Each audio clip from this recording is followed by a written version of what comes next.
यथार्थ जैन दिल्ली से पूछते हैं, नमस्ते महाराज जी, हम लोग तीर्थ यात्रा के लिए जाते हैं, सब परिवार जाते हैं, बहुत सारे लोग जाते हैं, तो उस समय में किस प्रकार की भावना रखना चाहिए अपने वंदना करते समय?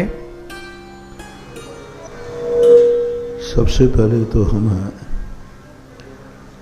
अपने जीवन में कोई ऐसी बुराई हो जिस बुराई से तुम खुद परेशान हो, तुम्हारे परिवार वाले परेशान हैं, धर्म परेशान है, जाति परेशान है, उस बुराई को छोड़ने का प्रयास करना चाहिए।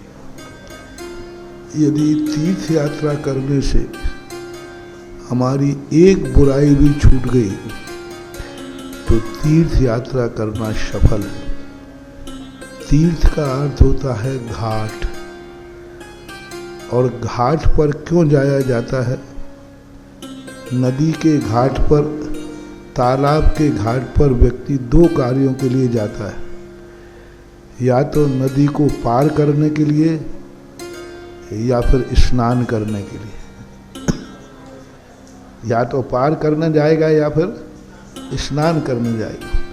तो मुनि महाराज जब तीर्थ यात्रा करते हैं तो नदी को, संसार सागर को पार करने का भाव करते हैं।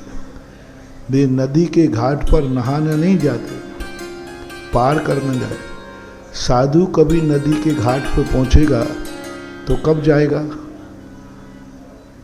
नदी में नहाने के लिए, पार करने के लिए। जब जब हम लोगों को नदियां मिलती हैं तो हम लोग घाट पे जाते हैं, तो नदी से पार।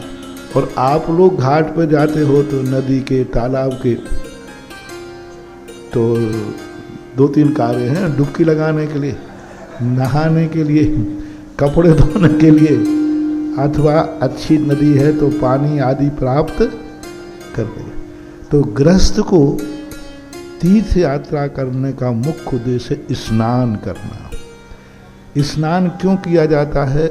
शरीर की गंदगी दूर करने के लिए। तो तीर्थ यात्रा पर जाने के लिए अपने जीवन की कोई गंदी चीज छूटना चाहिए। ऐसी गंदी चीज जिससे तुम खुद परेशान हो, तुम्हारे माता पिता परेशान हैं, परिवार परेशान है, जो तुम्हारे कुल और जाति को कलंकित करने वाली है, जिसके कारण से तुम्हारे जीवन का विकास नहीं हो रहा है।